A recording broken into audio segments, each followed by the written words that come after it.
C.J. Stroud has zero interceptions to start his career, and it's not like he's not throwing the ball. He's third in yards as well. How, like, as someone who is the best of all time at not throwing interceptions while still throwing for yards, how impressive is it as for a rookie to be doing that this early in his career?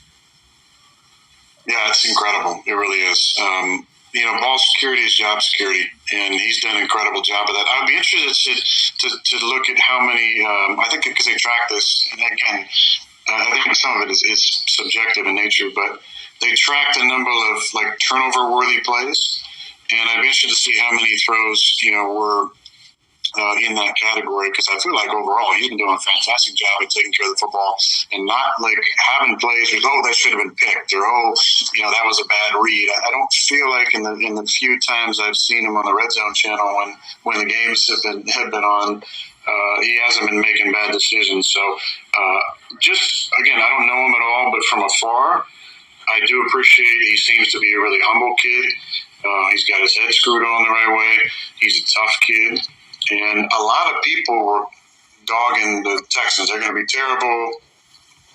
But what D'Amico's done there, especially after a 1-2 start, and coming back and winning a couple big games, they had a tough one there at the end. TJ had an incredible drive. I saw that to put them ahead late in the game, and they just couldn't stop them there on their last drive. But 180 something throws in a row. I think 180. Yeah. Yeah, without a pick to start a career, that's phenomenal. And then, Tone, like you said, I think the most important stat is not like he's throwing for 150 yards a game or something. Mm-hmm. Yeah, he was averaging, I think, 300 a game before this last game. So big props to CJ. Great start to his career. And again, ball security is job security. What is good, YouTube?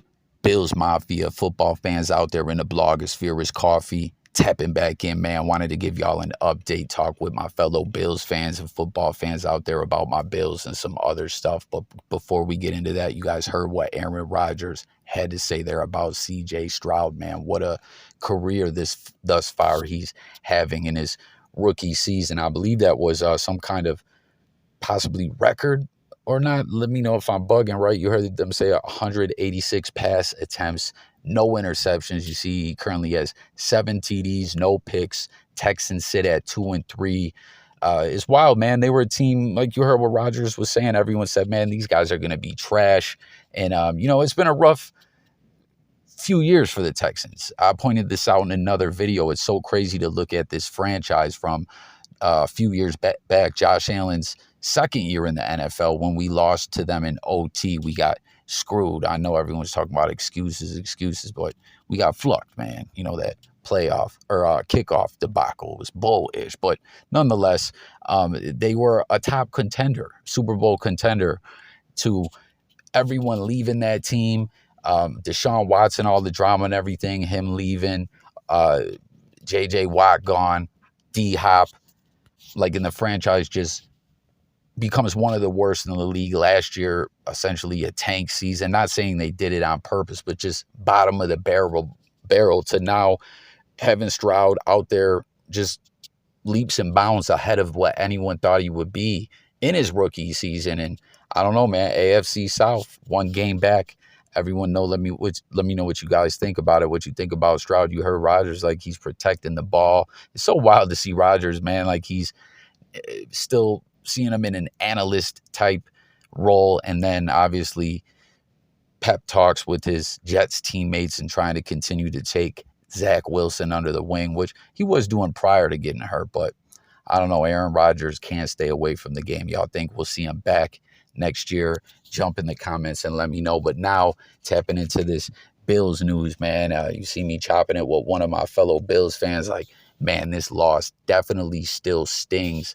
I'm beyond the loss and everything, is, you know what I'm saying, like, dealt with that. But the loss of these star players, these key contributors to our defense, is just mind-blowing. Like, defense just firing on all cylinders.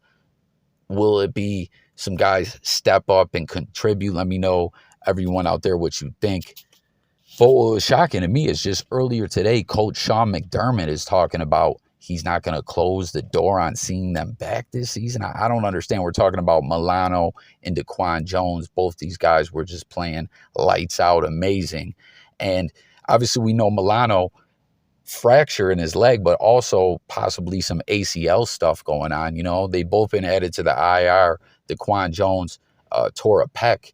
And, he's talking about, I don't know if these guys are going to definitely need surgery. It's looking like they're going to need it. But how can you not close the door on them coming back? Like Daquan Jones, let's say in the playoffs, if like the pec tear, he possibly could come back. But Milano, I just don't understand it. I don't see how it could happen. But maybe there's something going on, some wild medical treatments out there or something we're not aware of. I don't know, man. Everyone let me know what you think. But that's just killer, man. As far, like I said, like I've dealt with the loss, but these injuries are just insane, man. Bills fans are feeling cursed, as I said in a previous video.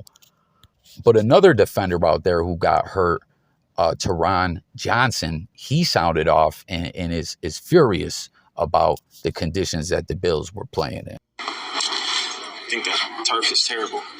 I really feel like that. So, my foot got stuck in the ground. But I'm okay. Thank God. Take that turf out. You know what I'm saying? Especially that one. I'd rather play on grass. I'm sure 90 to 100% of the players in the NFL would rather play on grass. So, I don't know why we're playing on stuff like that. There was injuries on the field today. Some really, really bad. So, I just feel like the turf has something to do with it. They have grass. I know they have grass, but it is what it is. So I just totally don't understand this, right? This isn't something new. Guys have been getting hurt on artificial turf, and over there in London, they got grass. Y'all heard what they were talking about. Like they have grass under the turf. So why put up this artificial turf that's less forgiving, less natural for players to play on it? Like I was pointing out, it looked like they were really trying to mimic the Bills as they were supposed to be the home team in that game, to make the stadium look like the Bills stadium. Like, is that why they threw the turf down? I don't know. But it really, the NFL is supposed to be all driven by player safety and stuff like that. We see with a lot of the calls, and we saw some of them in that game with unnecessary roughness or defenseless receiver or on the quarterback and all that. But this turf, I just don't understand it. Tap in, everyone. Let me know what you guys think. But another clip that's going viral out there, this is an old clip, but this is about Roger Goodell speaking about the Jaguars as, listen, this ain't excuses, right? There's been a lot of commentary going on. The opposing fan base is trolling the Bills or whatever. Like, yo, we can take it. We know how good our squad is, right? But it was bullish playing a team that was been there for a couple weeks while the Bills flying on a red eye, jet-lagged and everything else. But now everyone is referencing this brief clip here from Roger Goodell speaking previously before the season about the Jaguars playing multiple back-to-back games in London. Jaguars are playing consecutive games over here and staying over here. And part of that is just to see how would teams react to that. How would, is it a competitive disadvantage or advantage one way or the other? We'll learn something from that will help us determine, can we play more games? And, what does everyone think? I see some individuals who are blogging about this saying, like, so what? Goodell essentially was talking about, let's experiment and see if this creates an advantage or a disadvantage. Like, you need to experiment to see if that was going to be. Obviously, they'd be at an advantage. I think it's an easy call, right? But on top of it, I wanted to share this commercial that's out there in this video. I couldn't find it, though, about how the NFL is using AI to create schedules and everything like that. Like how they were showing a board in the commercial. I ultimately didn't end up getting it, but it's like a board with all the different teams and trying to,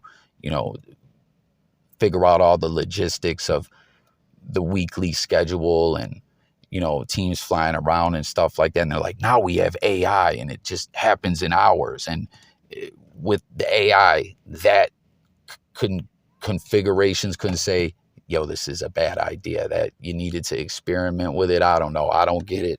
I don't like it. I want to know what everyone thinks and about our matchup coming up against the Giants this week. A lot of former Bills over there. But also Josh Norman signed to the practice squad. Not something that really excites me too much, like it is what it is. And AJ Klein back with the Bills, which is cool.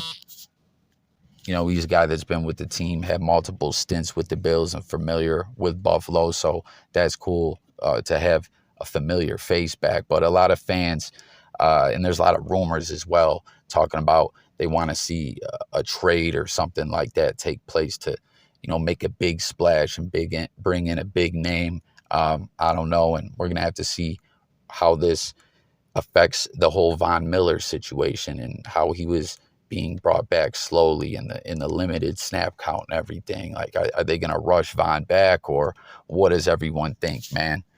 But that's going to do it for this one. Thanks for watching. It's Coffee signing out. I'm gone, y'all. Catch you on the next one. Peace.